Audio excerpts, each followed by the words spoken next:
they were allowed na one to sawa. Dapat maging fair ka, Mr. Chair. Pag sinabi mong 2 questions, 2 minutes talaga, you have to stick with it. Ang tinatanong napakasimple lang, paano nyong inaudit yung ghost? Nagkarambula na sa Senado dahil may mga ipal na senador. Bago ang lahat, palike po muna, pa-share, pa-subscribe, at pakipindot po ang inyong notification bell. Magandang hapon po sa ating lahat, mga kabisdak. Pag-usapan po natin ang karambula dyan sa Senado. Biglang umipal po si Raffy Tulfo kay Senate Blue Ribbon Committee, Rodante Marcolita. Habang nagtitimon sa naturang hearing, may pakupal, may paipal. Marcolita, may na-contempt na.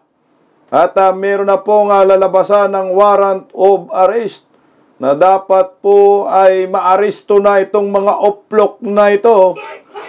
Na General Bato, kung Marcolita, Senador Marcolita, galit na galit sa Commission on Audit ng gagalaiti. Dahil ayon kay Senador Marcolita, paano daw na-audit itong mga ghost project under Marcos admin ni Mal talaga. O ito, pakinggan po muna natin ito, mga kabisdak. Sa karambula, diretso tayo. Andito bang COA? Sinong COA representative? Morning po, Your Honor. Yes, ma'am. This is on ghost projects already paid. BIR Commissioner Romeo Lumagi Jr. said contractors found guilty of under-declaration or evading taxes will not be issued updated tax clearances, effectively disqualifying them from future government projects and suspending settlement of their current contracts. He addressed reports on ghost flood control projects, which the government had fully paid for and declared as completed, but which, upon subsequent verification and validation, were discovered to have never been actually constructed or physically undertaken. Ghost. Malinaw na sa BIR report na ito na may mga proyektong fully paid pero hindi naman ginawa. Paano nakakalusot ito sa inyong post-audit at bakit hindi kaagad nakikita bago ma-release ang final payment? Can you respond to that, Mr. Chair? Your Honor, the audit team or the audit teams under the DPWH has already issued notices of disallowances based on the absence or non-submission of the disbursement vouchers, and dun din po sa mga may technical deficiencies noted by the audit teams po. Yun nga. Itong mga project na ito nga, na verified, validated, na ghost projects talaga, hindi ginawa. So ano nga ang papel ng COA dito? Hindi ninyo ito nakita. Sabi mo, granting na post-audit ginawa ninyo. Yes po. Pero ito fully paid na eh. Yes, so po, I Your we Honor. presume na nag-conduct na kayo ng post-audit dito. Meron na po, Your Honor, hindi po siya na post-audit, kaya po nag-issue na po si auditor ng notices of disallowances para doon po sa mga projects na yun, Your Honor. At doon sa mga hindi po sinubmit na disbursement vouchers po. Are you happy with her answer, Senator Bato? I'm not satisfied, Mr. If Chair. I may I'm not satisfied. provide po, Your Honor, for... Ang tinatanong niya po, Madam, Yes po. paano nyo inaudit yung ghost Ayun. project? Yes, Your Honor. Doon po sa case po kasi ng Bulacan, Your Honor, marami pong hindi na-submit na disbursement vouchers. So, hindi naman, kahit several... Ang ibig nyo sabihin, nagdidepende lang kayo sa mga papeles, sa dokumento? Hindi po, Your Honor. Kaya nga po, dahil hindi po sila nakapag-submit, nag-issue na po ang audit teams ng notices of disallowance. Hindi Kayo, mahirap, Mr. Chair, mahirap na puro lang tayo notice of disallowance na klarong-klaro na ito na ghost project. Yes, Your Honor. Yung hindi po kasi pag-submit ng account, sir, or yung disbursement vouchers, pwede pong kasuhan din yung mga persons liable na hindi nag-submit doon sa... Hindi, wag mo muna akong Opo. huwag mo akong dalhin doon sa mga papel yan, Opo. mga disbursement na yan. Kuha, kung mag-post-audit kayo, di ba pupunta kayo sa area, tingnan nyo kung saan ang project. Yes po. O ngayon, hindi nyo nakita. Ano, hanggang kuan lang kayo? Hanggang disallowance lang kayo? O hindi nyo nakita. O ano ngayon? So, hindi ba papilin nyo yan as Commission on Audit na mag-file lang kaso? Yes po, Your Honor. Yun po yung susunod na hakbang Ay, susunod. po ng Kailan COA. pa susunod? Kasi, Naubos na ang pera ng gobyerno ito. Nabayaran na lahat itong project na ito na hindi nagawa. Tapos ngayon, susunod pa. I am so, alam mo, yung mga tao na nanonood sa atin, sabihin nila, kaya pala naglipana yung Ghost Projects dahil yung COA, kabagal kumilos. Hindi po, Your Hindi. Honor. Gusto ko lang pong iklaro na yun pong sinasabi nating Ghost Project na isa po sa mga nabisita ay 2025 transactions po siya. At declared po siya na completed as of July 2025. Yun pong disbursement vouchers po niya ay hindi pa po due for submission noong August po na unang hearing natin. Kailan ninyo mapapailan na kaso ito? Because the people are impatient. The people are impatient with all this corruption na Yes, nangyari. Your Honor. Kailan nyo ipapile? Can you give us a... Ganito po siya, definite Your Honor. answer? Opo. Ganito po siya. Di ba po kasama po siya doon sa ating special audit. Sa ngayon po, fina-finalize po yung audit highlights natin sa special audit. Doon po sa audit highlights, Alam mo, yung Yes, Your Honor. mga tao opo. nakikinig sa atin Yes ngayon, po.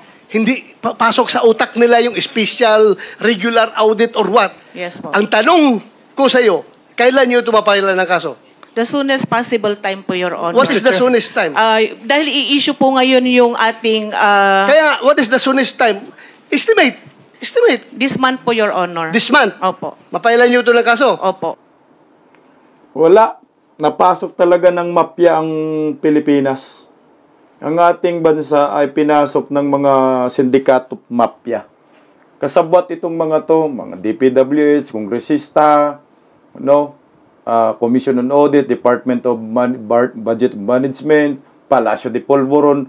Napasok talaga tayo. Pantakin mo anong i-audit mo sa Ghost. Loyo. Po. Ngayon, sino ang pwede niyong papailan ng kaso? Sir, based po doon sa audit, sir, yung mga, yung mga persons liable po, pwede pong management officials ng Nanginig na si DPWH, at ganun din po yung mga contractors po. Mr. Chair, So, Ms. Matt, Interjection, Mr. Chair. excuse me. Akala ko ba meron time limit dito kasi Wala. marami pang mga nakapila. 1, 2, 3, 4, 5. Ito na. Ito na yung pang-iipal, karambula na dito. Alam mo to si Rapi Tulfo, hindi makapaghintay. Maghintay ka. Alam yan ng Blue Ribbon Committee Chairman. Ito na, umipal na. And then by 2 o'clock, adjourn. So, As a matter of fact, your paano 5 pa natin minutes, sir, ma- is finished already. So, okay. thank you. But Thank you, may Mr. Chair. I interject with the indulgence of Senator Bato, Mr. Ito Chairman? na. If I may, in the same topic, Mr. Chairman, with regard to COA reports, Mr. Chairman, if I may, just a few queries, Mr. Chair. Where is Yeah. na? Kasi Yes, nakalinya Mr. yung Chairman, mga- because I heard, because I'm sure a lot of our people are listening and watching. Very interesting yung ni-raise ni Senator Bato. Ma'am, from COA, what's the difference between fraud audit and yung audit highlights? At binabanggit nyo, matatapos na po ito. Is that correct? Because that's the reason why the chairperson of COA is not here today, because he's finalizing it today. Am I correct, ma'am? Your Honor, opo. Yung fraud audit po, ang result po ng kanyang, or report po na lalabas, ay yung pong audit highlights po natin. The audit highlights would contain the significant or yung key takeaways po doon sa ating fraud audit, wherein the nature of the alleged fraud and the persons liable, at saka yung mga gathered po na evidence, ang lalamanin po ng ating highlights.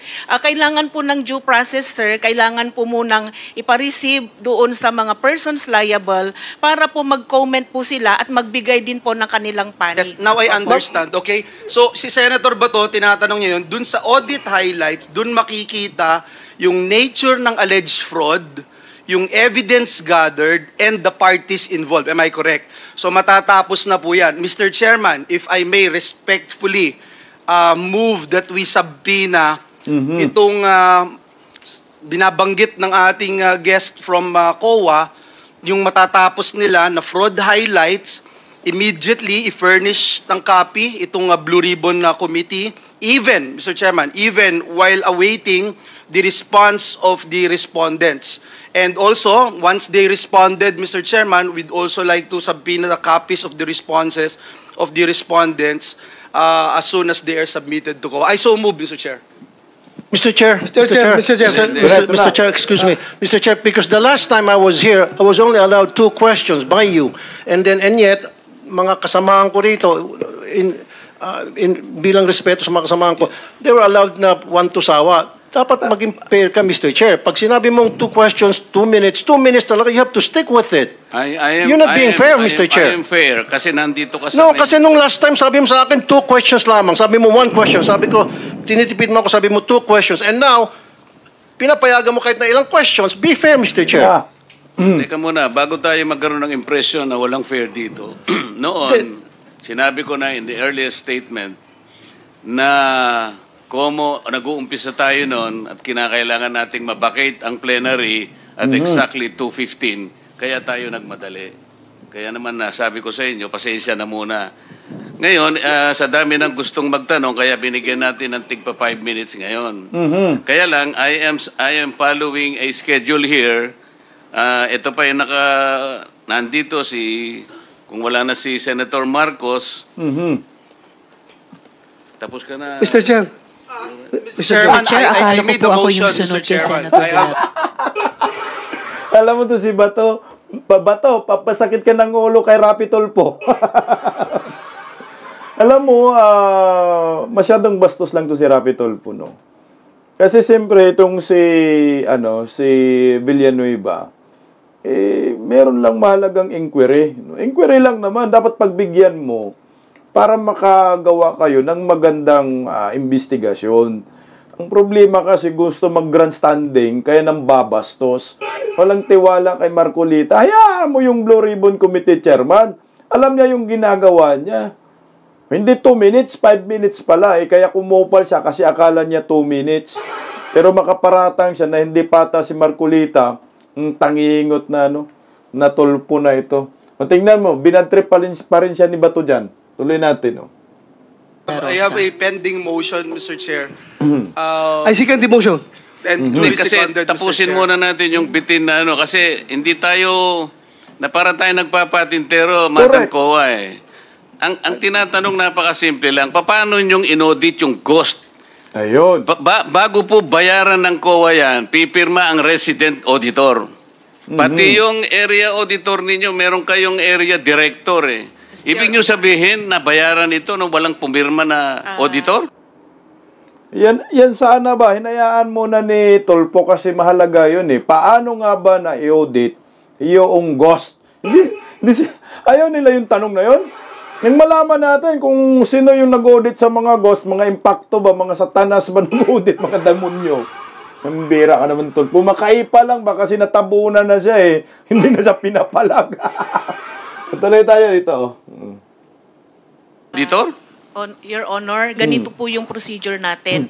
Wala na po tayong pre-audit, kaya po ang nagbabayad ay ang pumipirma na lang po. Wala akong pakialam sa pre-audit. I'm not asking you about the pre-audit. Meron kayong post-audit Yes, Your Ito Honor. nangyari, ghost project Opo. Tapos na tapos pero walang nangyari. Correct. Ang tinatanong namin sa'yo, sino ang pumirma? Bago mapirmahan yun, merong certificate of acceptance, merong certificate of completion, pipirma ang resident auditor. Hindi po pipirma ang resident Ano ang gagawin ng Your COA? Honor.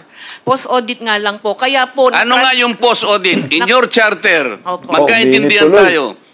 Ito yung inyong charter, sample of services listed in COA Citizens Charter. Financial audit, performance audit, compliance audit, fraud audit, special audit, notice of disallowance, notice of charge, notice of suspension. Among this, alin ang aakma doon sa performance ng contract? Opo. Nasaan kayo? Papasok po siya sa compliance, sir. Sus Mariosep, Opo. wala nga ang compliance eh. Ganito po, Your Honor, marami pong observation ng mga auditors natin pagdating po sa compliance nila sa procurement. Sinong mag-a-avail ng compliance? Sino yung auditee? DPWH po sa case po natin ngayon, Your Honor. So anong nangyari?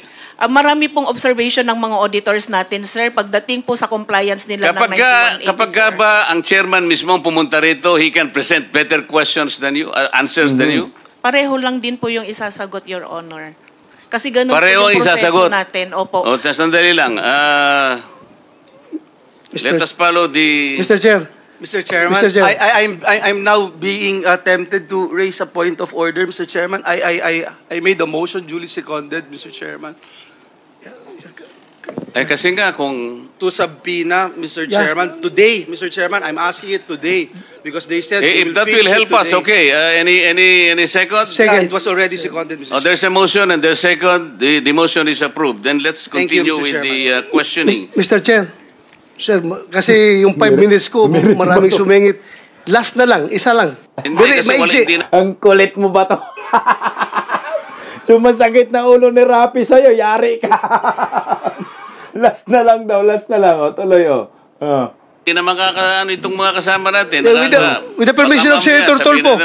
Senator Tulfo, maigsi lang. Maigsi lang. Ha? Di ba, Mr. Chair? Kasi sabi ng, Mr. Chair, sabi ng kuwa, Teka muna, with the permission of Senator Tulfo. okay lang? Clarification, Mr. Chair. Akala ko po ako yung Oo nga, kasunod kayo na po ang ni susunod. Senator Kaya lang, ang Rosa. daming ayaw pang bumitaw. Wala Hindi, tayong hindi. mga- Hindi ho, Marami naghihintay kasi- naman po last ako. na daw, last. Tinatanong ko Oh, lang po last. yung Last. sequence. And then, Salamat, last, Mr. and then Chair. Senator Risa. Salamat, Mr. Chair. Pagkatapos si, wala na si Senator Amy, Senator Rapi. Yeah. Sandali lang, ikaw na muna. Thank you, Mr. Chair. Mr. Chairman, considering that this representation is part of the leadership, Okay. Priority, can we find priority, out, Mr. priority. Chairman, Okay. the list of... Last question, then Senator Risa. Wala na si Senator Marcos, Senator Joel, Senator Rapi, Senator Robin, magkano ka? Senator Robin. And then Senator Mark. Okay, in that order. Thank you, Mr. Chair. Proceed, sir, proceed. Ma'am Kuwa, sabi mo kanina, kaya hindi pa kayo nakapag-file ng kaso dahil itong mga ghost projects na ito ay 2025 nangyayari. Am I correct? At you need time para... Sir, for Makapag-file ka. clarification, isa po doon sa mga ghost projects na na-mention, sir, ay 2025. Pero sa iba po, hindi ko po masigurado kung anong taon. Okay, ganito. According to COA Annual Audit Report 2023, 2023 ito, it was observed that various infrastructure projects with aggregate cost of 5.716 billion were declared as 100% complete on the report on publicized government programs, projects, and activities and project status monitoring reports of DPWH implementing offices despite the deficiencies or defects noted upon actual inspection and validation thereof. Ibig sabihin po, sa regular annual audit ng COA, nakikita na ang mga maling report ng District Engineering Office ng DPWH. So itong mga 2023 na mga problema, wala pa kayo na-file ng kaso nito? Your Honor, yung iba po dyan kasi, kinorek na nung contractor yung mga noted deficiencies.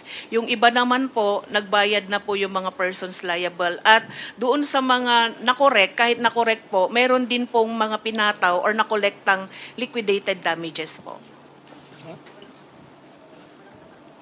So, meaning, wala talaga nakasuhan kasi naayos nila.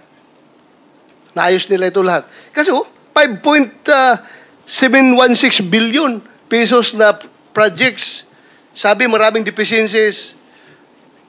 Tapos Po yung wala total- nakasuhan. Yan po yung total contract cost, Your Honor, yung 5.7. Yes. Opo. So wala nakasuhan ito. Itatanong ko po kasi, Your Honor, consolidation po yan sa lahat ng regional and district engineering offices. Yes, I hope, ma'am. That's your mandate. That's your mandate. Kukunin po namin sa mga regional auditors Yeah, po gawin natin po ninyo. kung meron po silang mga finailan po para po dyan. Salamat, Opo, ma'am. thank you po, Thank you Your very much. Honor. Wala, nagkarambulan na sila. Walang kinasuhan yan, pambihira kung meron pa, di sana may nakulong. Mga ghost projects, matik yan kasuhan. Anong i-audit mo, ghost? Ito, pakinggan po natin yung pinagkukontempt ni Senador Marcolita at papadalhan ng warrant of arrest. Papindot nga ho, mga kabisdak. Thank you. Mr. Chair, I noticed that some of these, they're not owners, Mr. Chair. They're like managing the officer, director, president. Can we invite the owners? Why? I mean, this is a full-blown hearing, and yet they only send representatives. We want, Mr. Chair, if possible, I manifest that we invite them here or subpoena the owners, not these representatives, Mr. Chair, because there will be questions we'll be asking later that they won't be able to answer, Mr. Chair. They might tell us like, papaalam pa sa ganito, kakausapin namin.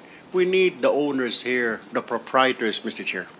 That's correct, Your Honor. I think we made clear from the beginning that those invited are the owners or beneficial owners of these initial 15 construction companies, although they are not limited to 15, I suppose. So kung kayo po ang dumating, representative lang kayo, sana meron kayong dala-dala na dokumento na kayo ay makapagsasalita in their behalf, na ang sasabihin nyo will bind the company. Okay din sa amin nyo. Pero kung wala kayong ganon, pasensya na po, ang kailangan dito talaga ay yung may-ari na talagang sasagot sa mga tanong namin. Thank you. Mr. Chair, isa pa, sabi po ng DG po natin, Director General, meron po yatang 4 na pinadala na sa PINA pero hindi pa rin po sumipot. What is the pleasure of the body in connection with those recalcitrants? I move, Mr. Chair, that we issue a warrant of arrest for these people who refuse to attend despite the fact that we have already sent a subpoena, Mr. Chair. I second the motion. There's a motion to issue warrant of arrest to those invited resource persons. And the second, the motion is adopted. This... Ayan, warrant of arrest na. Kasama ba dito yung pamilyang ko? Dapat ipakulong kayong mga buhaya kayo. Ito, pakinggan natin, persons invited but did not care to present themselves today, they should be all cited in contempt. Contempt preparatory to the issuance of a warrant of arrest for purposes of procedures. Thank you, Mr. Chair, for correcting me on that. May we know, Mr. Chair, who are these people who were invited yet failed to show up again despite the subpoena issued by the Office of the Senate President, Mr. Chair? Can we ask the Secretary?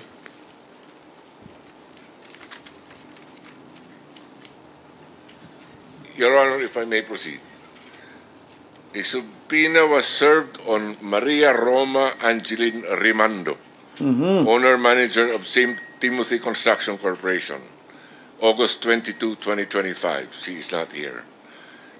Number one. Number two, a subpoena against Yomir Villanueva, President, Top Notch Catalyst Builders. A subpoena was served also on August 22nd. Mr. Lawrence Lubiano, President, Centerways Construction and Development Corporation. Already? Okay. Sorry, so that's 2. Aderma Angeli Alcazar, President, CEO, SunWest. A subpoena was served. But she's already here. Okay, thank you. Mr. Edgar Acosta is not here, but he is represented by Mr. Edsel Marbella, Hightone Construction and Development Corporation. And then Mr. Mark Alan Arevalo, Wawaw Builders, is, I think, already here. No?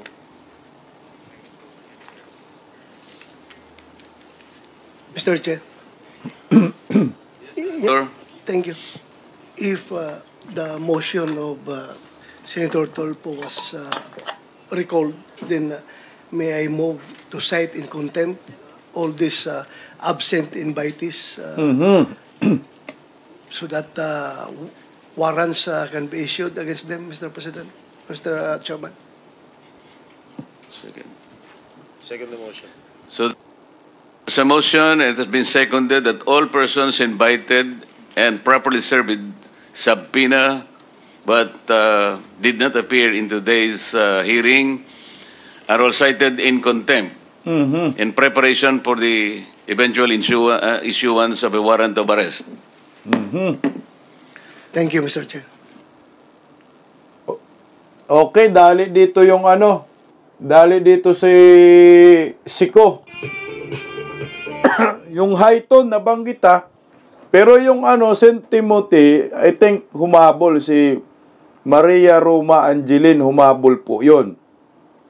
Pero yung si Yumer Villanueva of That's Nuts Catalyst Builders at Edgar Acosta of Highton at Edgar Acosta sa Highton Construction and Development Corporation, yun yung wala. No? Itong Highton po, ang may-ari po nito, alam na natin kung sino. Teka lang, meron ba akong? Ilabas ko lang yung picture, no? Ayan po yung may-ari ng Highton, eh. Ito po, oh. Si Christopher K. Tuco. Ayan. Hindi ako makita. Sige, okay lang yan. Ha? Dito lang muna yan. Lipat natin para magkaaninagan tayo. Kabila. Oh, sige.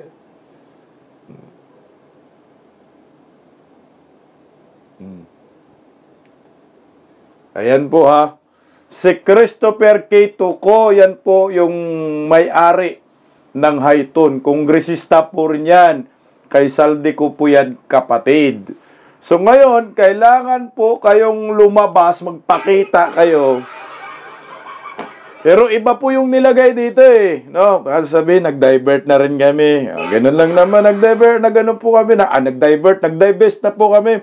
Nag-divest na po kami. Kaya ang si ano na lang po, si Edgar Acosta po ang dapat ipatawag. Kay Christopher ko pa rin po yan. No? Kapatid ni Elizalde.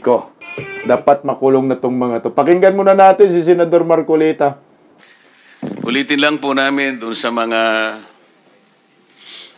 in-invite natin na mga contractors belonging to the initial 15. Yung iba nga po ngayon, hanggang ngayon ay nagmamatigas pa na ayaw pumunta rito.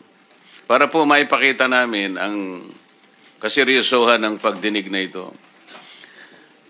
Gusto nga namin i-accommodate kayo eh. Para sa ganon, matukoy natin talaga kung sino talaga ang mas malaki ang pananagutan sa napakalaking pinsala na nagawa ng pagbaha sa ating bansa sapagkat hindi naman talaga nagawa ang mga projects ang ayon sa dapat magyari. Yung mga projects dapat maproteksyonan ng communities, ngunit ang nangyari, kabaligtaran. Kanina po, binabanggit ko na marami na kaming kinausap na mga ehensya ng ating pamahalaan. Yung AMLAC po nakahanda sang-ayon sa due process na hinihingi na ngayon ay kanilang pinatutupad na, kayo po'y kanilang tinutugay-gayan na mapipris po ang inyong mga assets. Nag-call na rin po kami ng outlook sa immigration. Sa mga kapatid, lahat po ng maahensang dapat nakausapin nandyan na. Ang pick-up, nakahanda po kayong ipa-revoke lahat ang mga lisensya sa sandaling mapatunayan natin. Ang DPWH may karapatang mag-blacklist yan sa ilalim ng kanilang pamamahala. Pwede po namin sigurong sabihin na makipagtulungan na kayo. Sa tingin namin, kayo naman ang hindi most guilty eh. So siguro pwede nating pag-usapan na sa ngayon, iniisip namin, baka para lang maingganyo kayo makipag-cooperate. Sabihin na natin, wala mo ng criminal prosecution. Kasi po, plunder lahat ang lalabas nito eh. Bilyon-bilyong piso po ito. Kaya kung sakali po na kayo ay ma-prosecute, puro plunder po ito. Alam namin na mabigat ito. Inaasahan nyo ba na kayo lang ang magdudusa dito? na kung magturo kayo halimbawa ng mas may malalaking pananagutan dito, sino sa DPWH ang may direktang may kagagawa nito? Ituro po ninyo. Sino po sa mga funders, sino po mga politiko na may kagagawa nito? Ituro po ninyo. Kayo ang magiging liability nyo lang, siguro civil damages. Kung papayag kayo, you indemnify the government. Ibalik nyo yung pera na nawala. Patulong kayo sa mga insurance companies na nag-post ng mga bonds para hindi kayo masyadong masaktan. Kung matutukoy pa ninyo kung sino-sino yung mga yan sa tulong ng Insurance Commission. Ibig ko sabihin, para hindi kayo ang magigitin lang ng leeg, magturo na kayo. Yun po yung gusto namin mangyari rito. Bagamat meron pong nagbigay na ng mga feelers, ngunit hindi namin alam kung paano namin kayo matutulungan hanggat hindi po kayo magsasabi talaga. Meron po talagang sumulat sa amin na nagsasabi na gusto na nilang magtapat, ngunit ang sabi nila, nanganganib po ang buhay namin at buhay ng aming pamilya. So kayo po ang magdesisyon diyan.